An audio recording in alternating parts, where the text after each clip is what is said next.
Il y a plein de gens qui critiquent Yomi, qui disent que c'est un tous les trucs qu'on peut entendre sur la formation en ligne. Mais la majorité des gens de ma génération, ils se sont lancés dans l'entrepreneuriat parce qu'ils ont vu une putain de vidéo de Yomi sur YouTube, tu vois. 3, 2, 1, je mets à 0. Le Smart Show. Le Smart Show. Le Smart Show.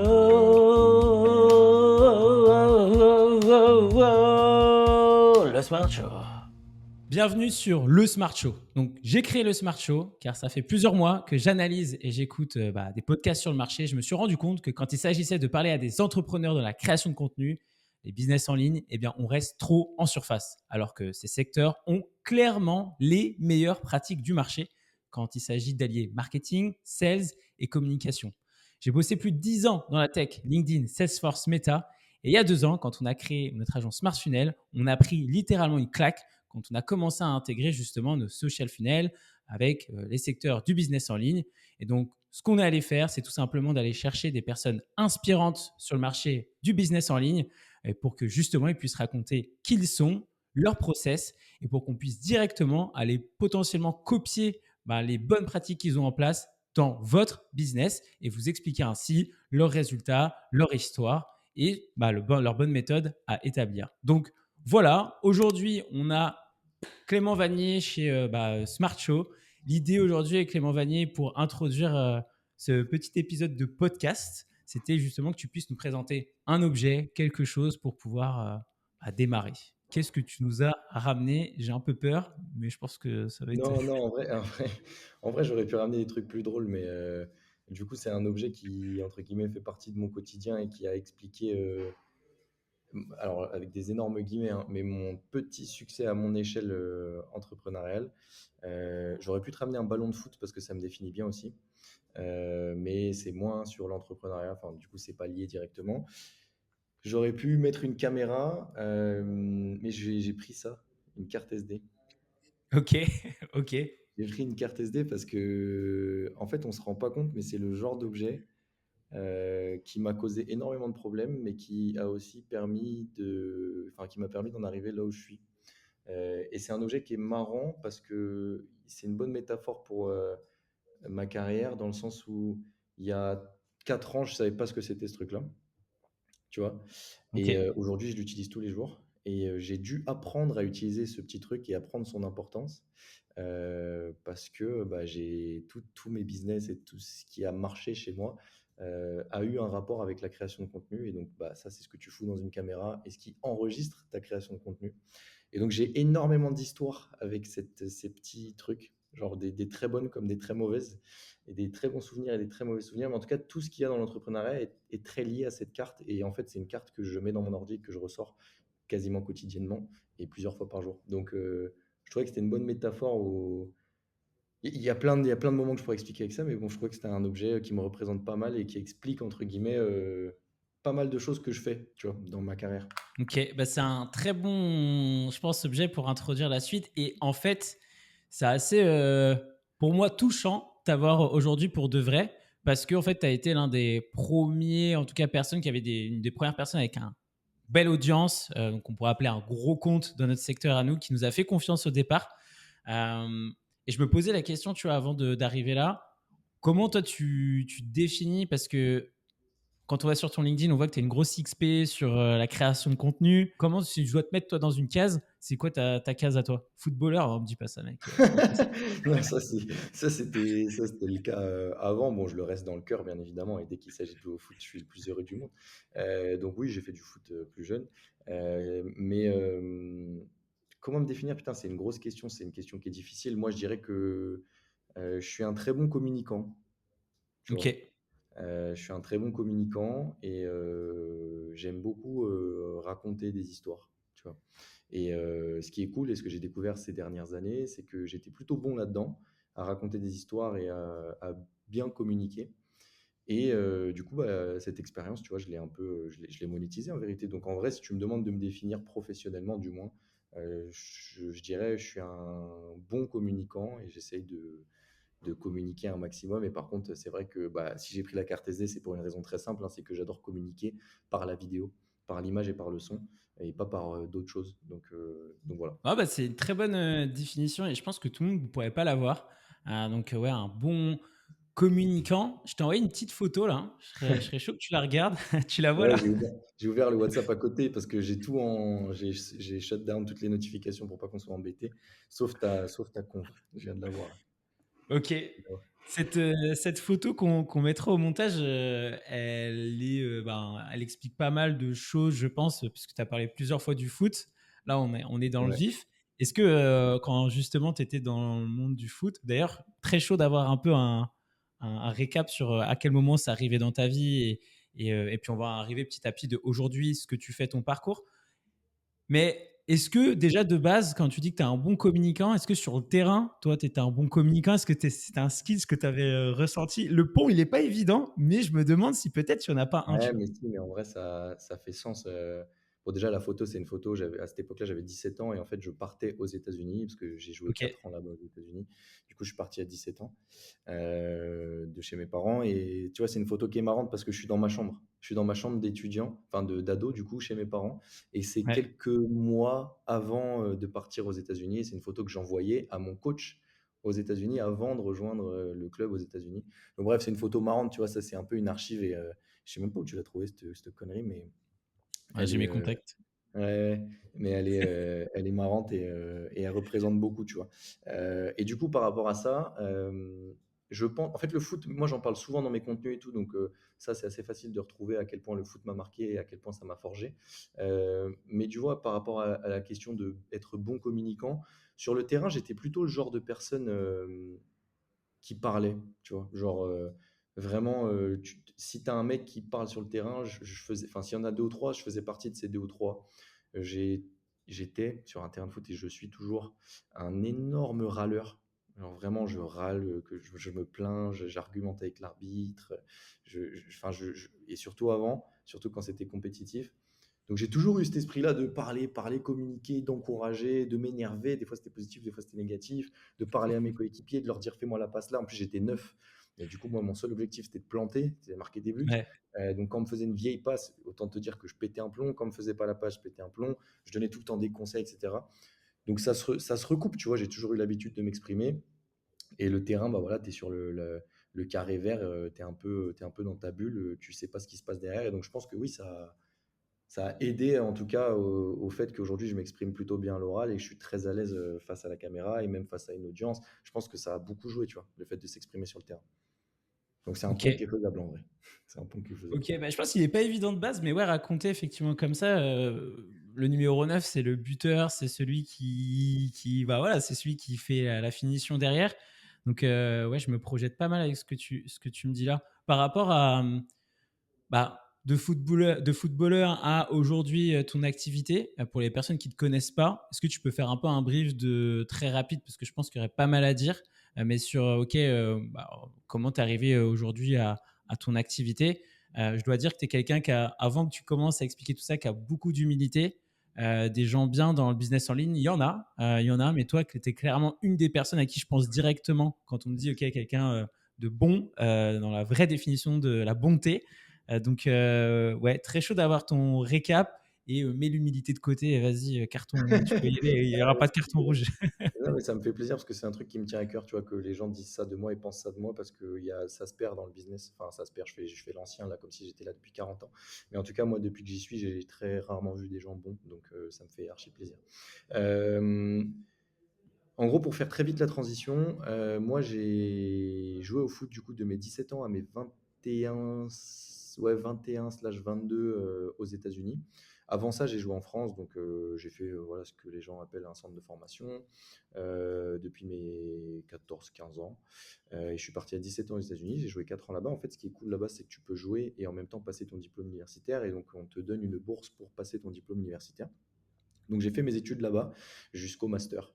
Et à côté, je joue au foot. Il s'est avéré que je n'ai pas réussi à finir professionnel par manque de niveau, tout simplement. Je n'ai pas de ligament croisé, à chaque fois je fais la blague. Ah, j'allais sortir, putain, ok. Tout le Vas-y. monde me rappelait, mais pour le coup, moi, c'était juste manque de talent, manque de chance, manque de j'en sais rien, mais en tout cas, j'ai pas fini pro. J'ai eu quelques propositions, mais c'était des propositions pourries. Et en fait, quand t'es pas pro au foot, bah, tu sacrifies toute ta vie pour très peu d'argent, ce qui m'intéressait pas non plus. Du coup, je suis revenu en France. Ça, c'était juste après le Covid, et j'ai fait un master en France. Donc, en gros, j'avais un peu la valise un peu lourde du foot. J'avais un peu mis ça de côté. Je me suis inscrit dans un petit club en France, etc. Et je me suis mis à fond dans les cours. Donc j'ai fait un master 2 en école de commerce à Schema et j'ai fait une alternance chez Thales dans un grand groupe. Donc c'est un énorme groupe, 80 000 Ouais. collaborateurs et très très gros groupe. Du coup j'ai connu un peu cette expérience. J'étais ingénieur commercial. Du coup ça revient et ça m'aide aujourd'hui à vendre parce que c'est des trucs que tu vends et là tu vends des centaines de millions de contrats. Donc c'est un peu plus difficile à vendre qu'une vidéo. Mais du coup j'ai fait ça. Et en fait, tout au long de mon parcours, que ça soit à Schema et que ça soit aussi aux États-Unis, bah, j'ai été un peu piqué par plein de points de contact sur l'entrepreneuriat. Et je faisais mes petits trucs de mon côté. Tu vois, je regardais des vidéos, je suis tombé sur le YouTube américain, et ça aussi, les gens ne s'en rendent pas compte, mais comme j'ai vécu depuis mes 17 ans aux États-Unis, bah, moi j'avais le YouTube américain. Et aujourd'hui, on voit tous les mecs qui font du contenu sur le YouTube français entrepreneurial. Il faut se dire qu'il y a 5 6 ans, ça n'existait pas ça. Et donc, du coup, moi j'avais le YouTube américain, j'étais un peu en avance là-dessus, je pouvais consommer du contenu comme ça. Et je suis un peu tombé amoureux de ce truc-là. Ça ressemblait beaucoup au foot, en fait, au final. Bah, c'est si t'es bon, tu perces. Si t'es pas bon, t'es mauvais, tu restes sur le banc. C'était un peu ça. C'était méritocratie comme possible. Et je me suis dit, putain, c'est stylé, ça me ressemble, c'est aventurier, ça prend des risques. Bref, du coup, j'ai fait deux, trois petites expériences de mon côté. J'ai fait de l'achat-revente de vêtements. Ça avait bien marché d'ailleurs. J'ai monté une marque. C'était ma première vraie société. J'avais des vrais papiers. Enfin, c'était une vraie SAS avec des potes. C'était quoi Euh, ta marque? Baby Milo? Non, c'était quoi? C'était un truc qui s'appelait Hakebox. C'était une boîte, une boîte mystère dans laquelle on mettait des vêtements. Et Ok, stylé. ça avait bien marché et ça s'est mal terminé. Et parce que forcément, on n'était pas bon. Et du coup, c'était ma première expérience. Bref, tu vois, j'ai touché de peu de près à l'entrepreneuriat et un peu à la création de contenu avec cette boîte-là, parce qu'on créait du contenu sur les réseaux, on avait fait des partenariats avec des influenceurs, etc. Donc j'ai un peu découvert ça comme ça.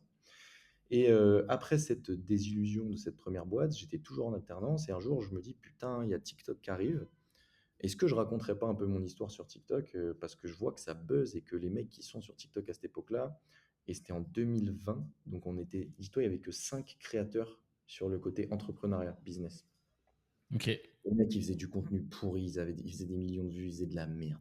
Du coup, je me suis dit, allez, je prends mon téléphone et je vais me mettre dans ma chambre et je vais raconter ce que je fais. L'achat-revente, les méthodes, l'e-commerce, le machin, le truc. Ça a explosé, genre vraiment ça a explosé. Puis après, j'ai commencé à y prendre goût, tu vois. Je me suis dit, putain, c'est intéressant. Allez, je sais pas où ça va me mener. Il faut savoir qu'avant, j'étais dans ma chambre avec mon iPhone, il n'y avait aucune notion financière derrière ça, quoi. C'était vraiment, je rentrais chez moi, je faisais du contenu et ça faisait des vues. Et ça, c'était du coup pendant mon alternance. J'étais encore en cours, j'étais encore au travail. Et éventuellement, ça pète, ça pète, ça pète. Et là, ça commence par monter par dizaines de milliers d'abonnés, beaucoup de gens me contactent, etc. Et je me dis, putain, il y a un truc à faire. Je me suis donné le challenge du coup de publier une vidéo par jour sur toute une année et de faire le bilan à la fin. C'est, je pense, la meilleure décision que j'ai faite de mes 7 8 dernières années. Je m'y suis tenu, j'ai fait du contenu, j'ai appris, j'ai itéré, j'ai regardé ce qui se faisait aux États-Unis, j'ai copié, j'ai analysé, j'ai refait, j'ai remis ma sauce. Bref, j'ai fait tous les processus d'itération et de création de contenu. Ça a buzzé. En moins d'un an, j'ai pris 1 million d'abonnés sur TikTok, ce qui fait que j'étais le créateur business le plus suivi en France et je pense que je le suis toujours d'ailleurs. Euh, et donc, du coup, là, ça a pris une mesure qui me dépassait. Beaucoup de marques ont commencé à me contacter. Et c'est un peu long ce que je dis, mais du coup, pour que tout le monde comprenne, il faut que ça fasse du sens. Beaucoup de marques ont commencé à me contacter, des fintechs notamment, des marques, des logiciels, des applications. Et j'ai commencé à bosser avec ces marques-là en tant qu'influenceur, du coup. Ok. J'étais payé pour faire la promotion. Et je me suis rendu compte qu'il y avait un trou dans le marché. Il y avait un trou entre les codes de la création de contenu vertical. À l'époque, c'était tout neuf. Personne ne savait faire une vidéo, hein. Et les capacités de ces marques, justement, à créer du contenu. Et donc, moi, je me suis dit, putain, il y a une opportunité. Il faut combler ce trou et venir proposer un service d'accompagnement et de prestation de services, justement, à ces marques-là qui ont besoin d'être virales et d'être visibles sur ces plateformes, sauf qu'elles ne savent pas créer ce contenu-là, elles ne maîtrisent pas les codes. C'est l'idée de Horus, donc c'est le gros succès entrepreneurial que j'ai eu, entre guillemets, encore une fois. Euh, On était une agence TikTok au tout début, c'est-à-dire qu'on allait voir les marques et on les accompagnait sur TikTok, on gérait leur compte TikTok, on faisait toute leur prod sur TikTok, on réfléchissait tout, on publiait. Et on a géré des gros comptes comme ça, hein. Enfin, on a bossé avec Mythic, avec Amazon, avec YouTube, Binance, Trade Republic, Lydia, ouais, Incroyable. Amazon, Orange, Nexity, La Poste. On a bossé avec énormément de groupes comme ça. Et parce que c'était facile en fait, ils voyaient le nombre d'abonnés qu'on avait, ils se disaient: «Putain, mais en fait les mecs ils sont super chauds». On était moins cher que des grosses agences, et surtout plus flexible que des grosses agences. Donc on a un peu pénétré le marché par en bas et ça a bien buzzé, on est vite monté. En moins de 2 ans, on était à, bah, du coup 100 K de MRR avec des très, très gros noms. On avait des bureaux parisiens dans le 10e, on était une équipe d'une quinzaine de personnes, fixes, tu vois? Plus, des prestataires à côté. Ça roulait bien, tu vois? Ça roulait super bien, et c'est ça, entre guillemets, qui m'a rendu, légitime sur le marché, des agences. Et bah, du coup, au bout de 3 ans et demi de cette aventure, on était 3 associés principaux, les visions se sont un peu séparées. On est amis aussi dans la vie et donc il y a eu quelques embrouilles, il y a eu quelque chose qui se sont mal passés. Moi, j'ai déménagé aussi, du coup, j'étais plus sur place. L'un de mes autres associés, Benoît, que tu connais bien, a déménagé aussi. Du coup, on n'était plus tous les 3 sur Paris. Il y avait Steve, notre troisième associé, qui est resté tout seul sur Paris et en fait, ça a été très compliqué pour lui à vivre, de gérer les équipes. Bref, il y a plein d'éléments, je vais pas, ça, j'en parle pas trop en plus, tu vois? Mais parce qu'il y a pas que moi, du coup. Mais voilà, il y a plein d'éléments qui font qu'on a décidé, entre guillemets, «de se séparer d'Horus», qu'on a revendu. Ouais. Et on a revendu à une autre agence. Cette agence a incorporé du coup les équipes et les clients d'Horus et ses activités. Et aujourd'hui, nous, on est intéressé dans cette agence-là qui nous a repris jusqu'à juin 2025. Et après ça, j'ai monté le Charbon, donc c'est très long, mais au moins tout le monde sait tout. J'ai monté le Charbon, qui est mon projet sur lequel on a bossé ensemble. Du coup, les gens, il faut qu'ils sachent forcément d'où ça vient, qui est un programme d'accompagnement pour les agences, justement. Donc, au début, c'était une formation en ligne. Donc, c'était simplement, tu payes ta formation et tu as accès à des modules de vidéos en ligne. Et avec le temps, avec l'expérience, avec les rencontres et avec aussi ma vision des choses qui a beaucoup changé, aujourd'hui, ça s'est transformé en un coaching. C'est un coaching qui est ultra intensif avec une promesse qui est toute neuve, tu vois, et qui vient de sortir. On n'a même pas encore sorti le site. D'ailleurs, tu me le demandais la dernière fois. Le site est shut down. Qui est une promesse très simple. C'est en gros, j'accompagne personnellement, donc je le fais individuellement, personnellement, toutes les agences qui signent dans le Charbon. Et c'est des coachings d'une heure par semaine. Et la promesse, elle est simple, hein, c'est au bout de 3 mois, on a doublé le chiffre d'affaires en maintenant un niveau de marge au-dessus de 60%. Sinon, je continue de les accompagner au même rythme, donc une heure par semaine, jusqu'à ce qu'ils y arrivent. Donc c'est un coaching qui est hyper prenant, hyper intensif, qui coûte beaucoup plus cher aussi et qui va coûter de plus en plus cher. Et c'est là-dessus, du coup, qu'on a bossé ensemble et sur lequel vous m'avez aidé quand on était un peu entre les deux, entre coaching et formation en ligne. Et bah, forcément, je pense qu'on va rebosser ensemble très vite, vu que maintenant j'ai un peu mon business model. Donc voilà pour la longue explication, mais au moins les gens ont tout, quoi. Ah bah voilà, rapide, efficace comme un numéro 9. En vrai, c'est très très clair. Et bah, Charbon, typiquement, sur le montage de ce podcast, bah, il y a Lucas à la prod. Lucas est passé par ton accompagnement, le Charbon. Il Ouais, fait la du travail formation, ouais, il avait incroyable. pris la formation. Exact, oui, la formation, pardon. Et il a, enfin, honnêtement, depuis le départ, il nous a dit que c'était effectivement grâce à toi qu'il a eu le déclic qui s'est lancé.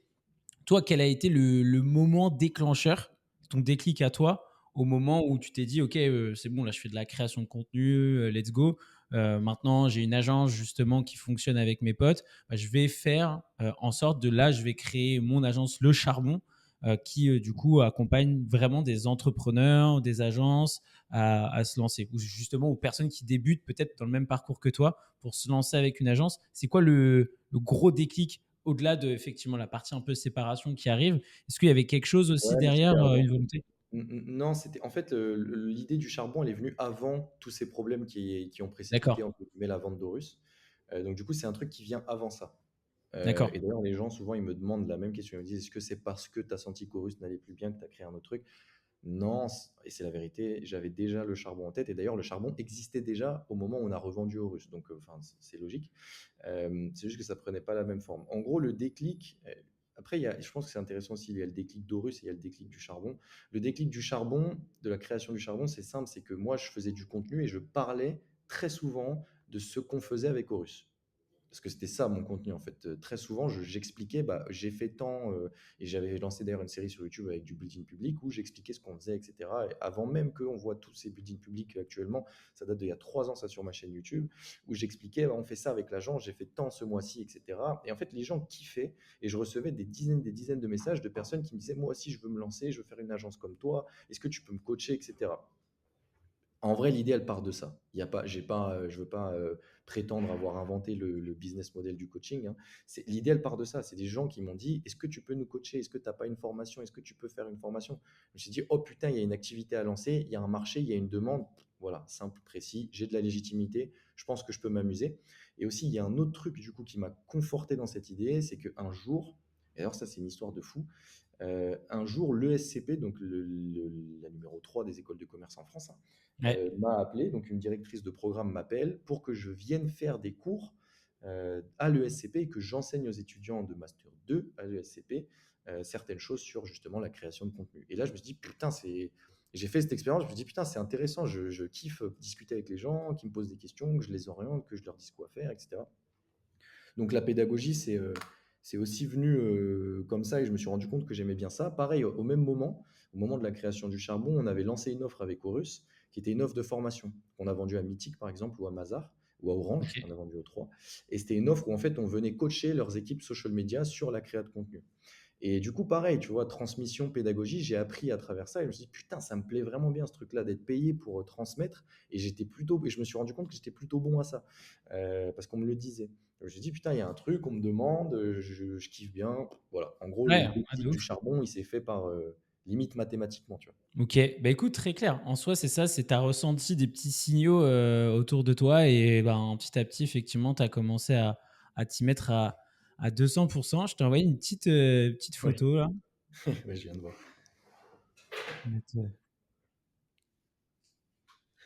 Voilà, c'est le petit moment dramatique. Non, l'idée, c'était, tu vois, souvent, on a une image des coachs en ligne.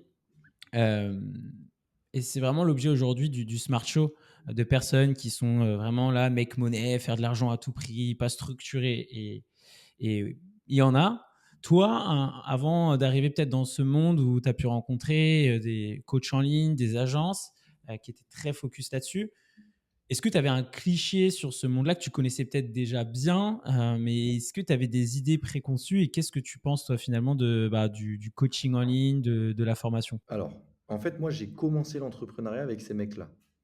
Aux Ok, États-Unis, mais c'était quand même ces mecs-là, parce qu'en fait, c'est eux qui font du contenu. Pourquoi? Parce qu'ils en ont besoin pour vendre. Et ça, depuis très longtemps. Donc, j'ai commencé l'entrepreneuriat grâce à ces mecs-là. Donc, en fait, je leur dois quand même l'idée d'avoir entrepris. Et d'ailleurs, tu vois, il y a plein de gens, là, je vais citer un mec avec qui je m'entends bien, mais tu vois, Yomi, il y a plein de gens qui critiquent Yomi, qui disent que c'est un connard, que c'est un influ voleur, machin, bref, tous les trucs qu'on peut entendre sur la formation en ligne. hmm, Mais la majorité des gens de ma génération, donc nés un peu avant 2000 ou après 2000, ils se sont lancés dans l'entrepreneuriat parce qu'ils ont vu une putain de vidéo d'Yomi sur YouTube, tu vois. Et donc, du coup, moi, je peux pas cracher sur eux par rapport à ça. Par contre, c'est vrai que depuis qu'on voit ces mecs-là réussir, etc., qu'il y en a qui ont, entre guillemets, ouvert les portes et qui ont cassé les barrières à l'entrée sur l'entrepreneuriat, on voit énormément de guignols contre lesquels j'essaye de me battre un maximum, mais en fait, c'est aussi pas mon combat, hein.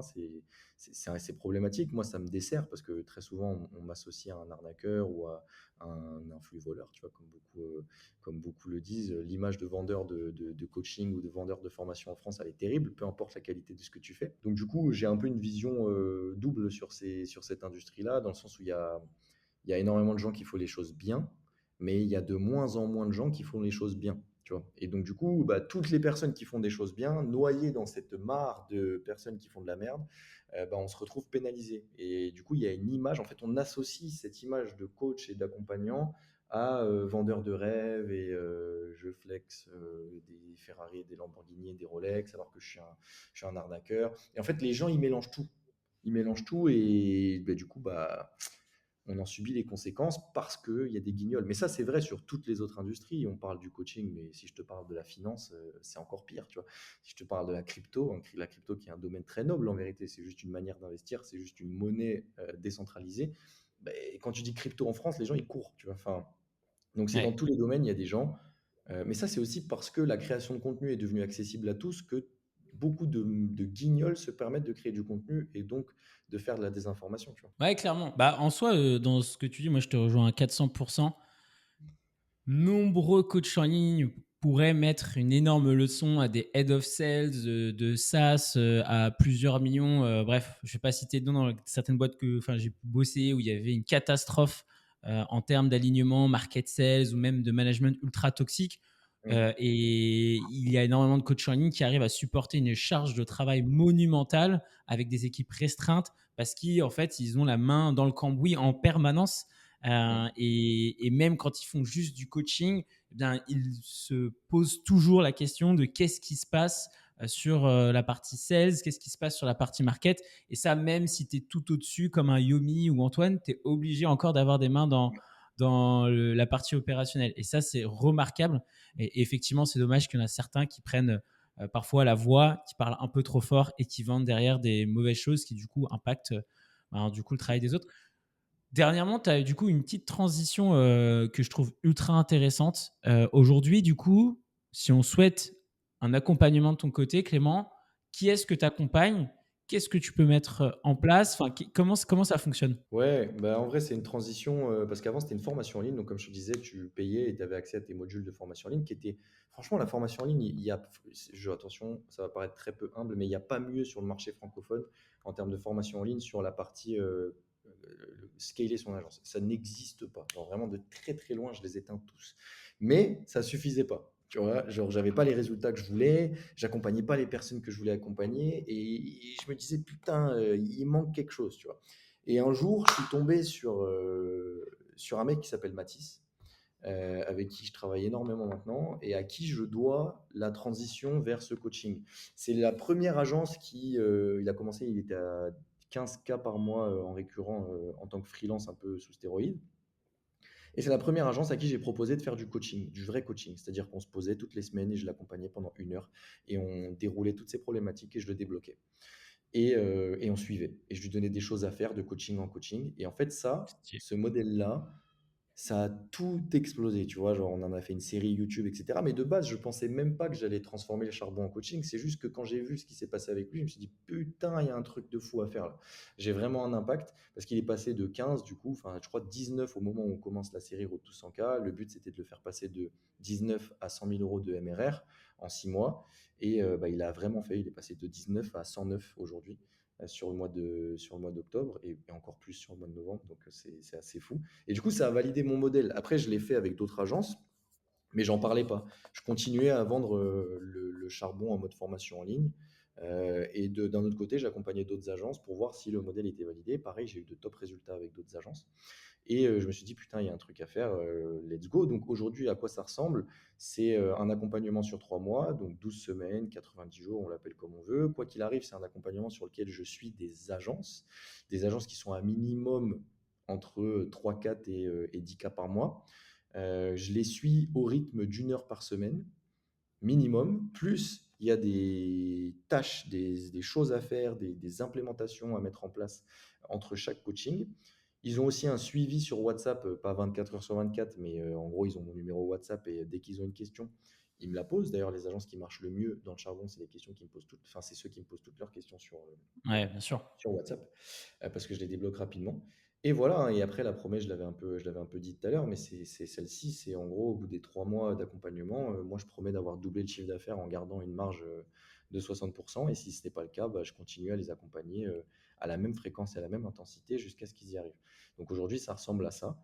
Et je pense que je vais garder ce modèle très longtemps parce qu'en fait, j'ai des résultats de fou là.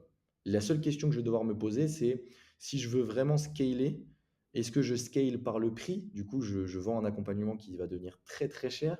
Ou est-ce que je scale par le volume? Mais scaler par le volume ne me rassure pas trop parce qu'il va falloir que je trouve des gens pour coacher les agences à ma place. Et Hmm. là, ça devient compliqué parce que j'ai pas envie de les donner à des mecs qui savent pas faire, tu Bah, au vu de ton parcours et ce que tu as pu déjà dire, je pense que tu as trouvé ta réponse par toi-même parce qu'elle va venir de ce que tu fais sur le terrain. Et ton nouvel accompagnement, enfin en tout cas ta formation qui n'a pas transitionné mais qui s'est plutôt maintenant articulée sous forme de coaching, me parle de ouf parce que par exemple, moi je suis quelqu'un qui a beaucoup de mal sur la pédagogie, la formation. Par contre, quand tu me demandes de faire de la pratique, j'y Mmh. vais à 200%. Et pour moi, en fait, aussi, le fait que tu puisses venir un peu mettre les mains dans le cambouis, venir avec moi voir ce qui se passe, c'est vraiment game changer. Et ça rassure. Et même toi, tu peux t'assurer que les personnes arrivent à leurs objectifs parce que finalement, tu es là pour les épauler. Donc, ça fait vraiment Ouais, mentoring. C'est vraiment un modèle, moi, qui me parle. Avant d'en arriver là et d'avoir ces réflexions, je t'ai envoyé une dernière petite photo. Celle-ci, ouais. on est allé chercher des belles archives. Je sais pas si tu la vois. Ah ouais, elle est terrible. Mais tu vois, c'est pas des blagues, hein. Ouais. Ce screenshot, il prouve tout ce que je dis, en fait, tu vois. C'est littéralement ça, quoi. C'est quoi ce screenshot pour ceux qui sont juste en mode audio? Ah, ce screenshot, c'est un screenshot de mon compte TikTok. Donc, c'est un screenshot de la homepage de mon compte TikTok avec un nombre d'abonnés égal à 182 abonnés et 893 likes. Et il y a marqué, du coup, ma bio, c'était CEO, cofondateur Hackebox, donc la box dont je te parlais, Ouais. business slash streetwear slash culture urbaine. Et première vidéo qui a fait 20 000 vues, t'as vu, elle a fait 20 000 vues, celle-là, je pense qu'elle a fait Ouais, plus derrière. incroyable. Comment je gagne 500 euros par mois en revendant des sneakers? Voilà, donc c'était vraiment ça le début, hein. J'expliquais comment je faisais de l'achat-revente et comment je gagnais ma vie. Voilà. Si je suis allé chercher ça, et merci pour mes petits contacts, c'était pour te parler d'un sujet. Il nous reste, allez, 15 minutes. Si tu devais donner justement aux personnes qui nous écoutent un tips sur la création de contenu, j'ai très souvent, très régulièrement, moi, des calls avec ma casquette méta et d'avoir travaillé dans la Mmh. tech. On me pose des questions, mais je serais curieux d'entendre toi ce que tu dirais à quelqu'un justement peut-être pas se lance, mais quelque chose qui pour toi c'est la clé pour y arriver sur les réseaux sociaux. Pas forcément faire que des vues, mais voilà, réussir à pouvoir se développer sur les réseaux sociaux. Toi, Ouais, ce mais serait quoi s'il justement, mais fallait donner un truc? c'est intéressant ce que tu dis parce que en fait, il y a 3 ans, j'aurais pas donné du tout les mêmes conseils qu'aujourd'hui.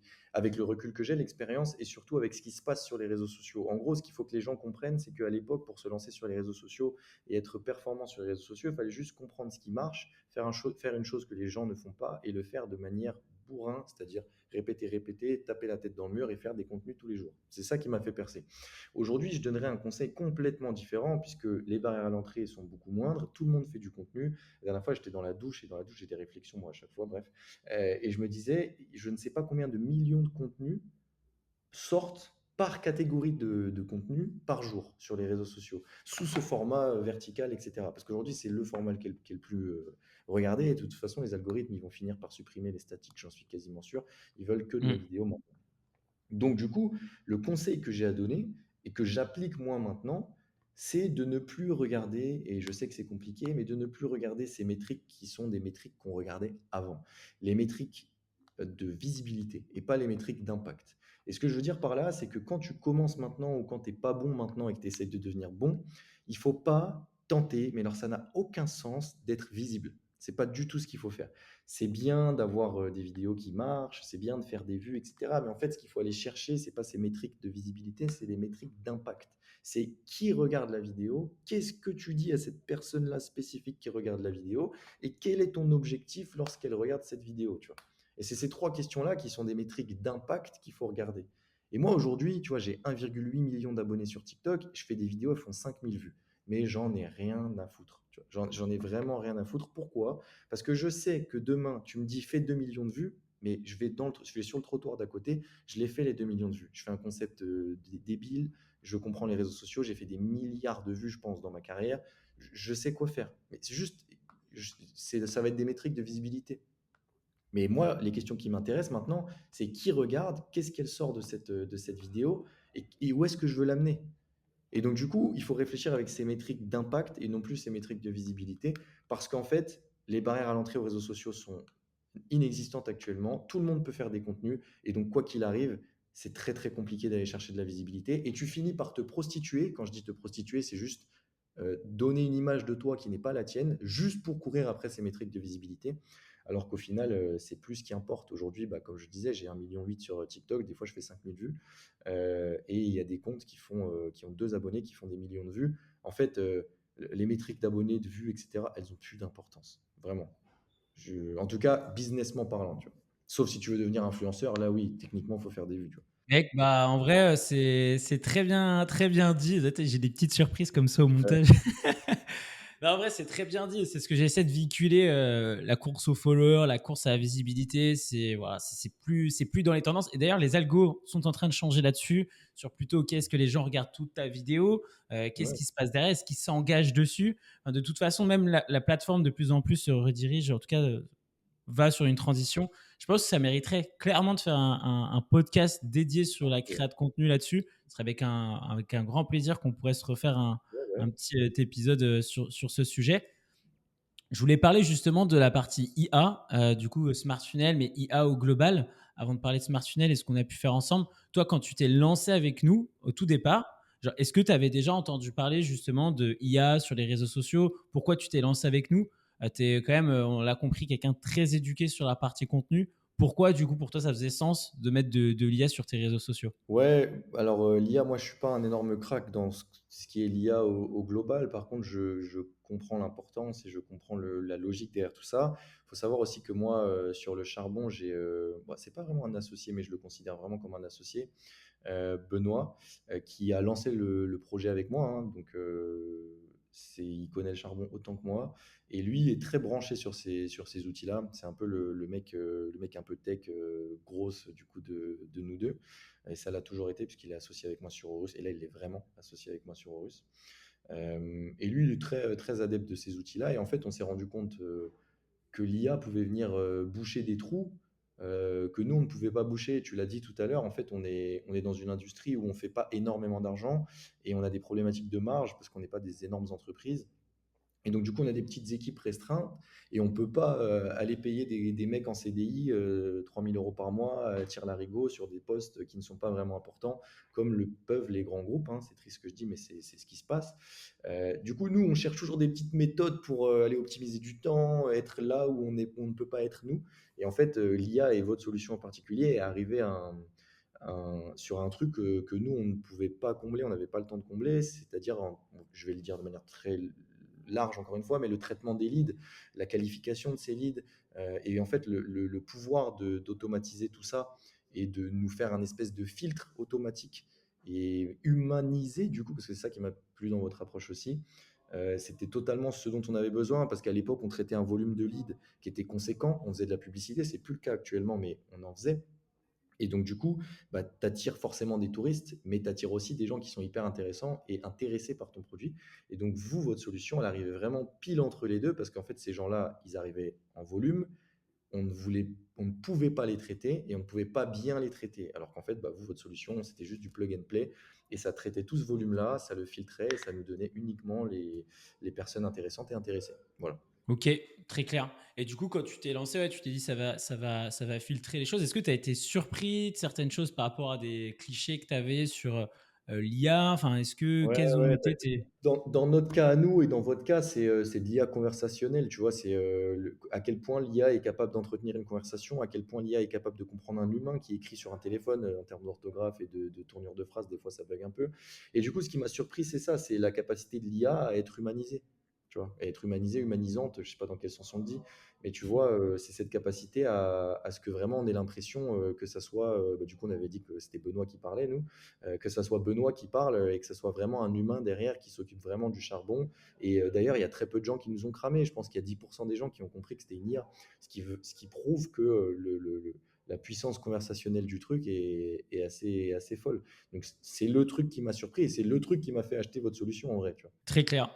Bah écoute, en soi, et c'est ça par rapport à ce qu'on a pu voir chez toi, et enfin, c'était exactement dans le cœur du sujet, c'était de faire en sorte à ce que, bah, en fait, toutes les dépenses qu'on peut avoir sur les ads, du coup, n'impactent pas négativement ce qui peut se faire chez les closers, et faire en sorte à ce que les closers passent du temps avec des leads qualifiés et qu'on évite manuellement d'aller disqualifier des prospects. Et en plus, bon, bref, sur l'expérience, c'est pas ouf. Et c'est ce qui s'est fait assez drastiquement dès le départ. S'il fallait effectivement recommander ou pas Smart Funnel, toi, c'est quoi qui, du coup, t'as un petit peu troublé ou que tu as trouvé positif? Quelles sont les choses, ouais, que tu as bien appréciées dans ce qu'on a pu faire ensemble sur tout ce qui était relatif aux réseaux sociaux? mais également tout simplement sur l'acquisition de manière générale? Ouais, non, moi, s'il fallait recommander Smart Funnel, et de toute façon, je le fais, hein, et souvent, on m'envoie des messages sur LinkedIn, on me dit qu'est-ce que t'en penses? Je dis vas-y, fonce. Tu prêches un convaincu sur cet aspect-là, et je le fais avec grand plaisir parce que justement, je sais que la solution va leur apporter. Tu sais, je fais pas une recommandation parce que je t'aime bien, toi, Eddy, tu vois ce que je veux dire? Je le fais parce que je sais que les mecs enfin, les mecs qui me font confiance, ils attendent que je leur propose des solutions, si je leur propose, qui vont vraiment les aider. Donc oui, je suis convaincu de la solution. Moi, les points positifs, bah, c'est cool d'avoir un portail avec vous, toi et Dylan, qui est hyper cool. Vous êtes des gens qui comprenez l'aspect performance dont on a besoin, nous, avec des coûts qui doivent être réduits. Donc c'est cool d'avoir des interlocuteurs qui comprennent notre position. Vous n'êtes pas simplement des mecs ultra tech dans votre coin qui ne comprenaient rien aux enjeux business. Donc ça, c'est un point très, très positif. Il y a le point humanisant de l'IA, la charge de travail que ça nous enlève. Donc bref, ça, j'ai un peu déjà expliqué. En soi, c'est ultra intéressant. On est à la veille de très belles choses sur l'IA, sur les réseaux sociaux. Comme tu l'as dit, il faut arrêter d'être à la course justement voilà, juste aux vues, mais bien comprendre de base quel est ton but à la fin et qu'est-ce que ça va t'apporter. Et du coup, c'est vers ce quoi le marché est en train de tendre et en train de se rendre compte. Et avec des personnes comme toi, justement, le marché est en train de s'éduquer. Donc, merci beaucoup pour ton temps aujourd'hui. Merci pour les éléments que tu as pu nous partager. Et puis, je pense qu'on se refera un épisode potentiellement beaucoup plus axé sur les contenus pour que tu puisses continuer à porter ta voix sur qu'est-ce qui fonctionne pas. Parce que le petit compte qu'on a montré tout à l'heure sur TikTok qui démarrait avait totalement des objectifs et surtout une maturité différente de ce qu'il est aujourd'hui. Donc, si des gens Ouais, peuvent apprendre de ton expérience, c'est encore mieux. ouais, avec plaisir. Et de toute façon, j'ai 50 000 trucs à dire. Je suis encore énormément impliqué dans les processus créatifs sur les contenus. Donc, avec énormément. Et je crée encore du contenu aussi, hein, même si c'est plus vraiment le même, je crée encore beaucoup de De contenu. fou. Donc, avec grand plaisir, hein. Loue un studio et invite-moi, et puis on se fait ça en studio. Si, avec plaisir.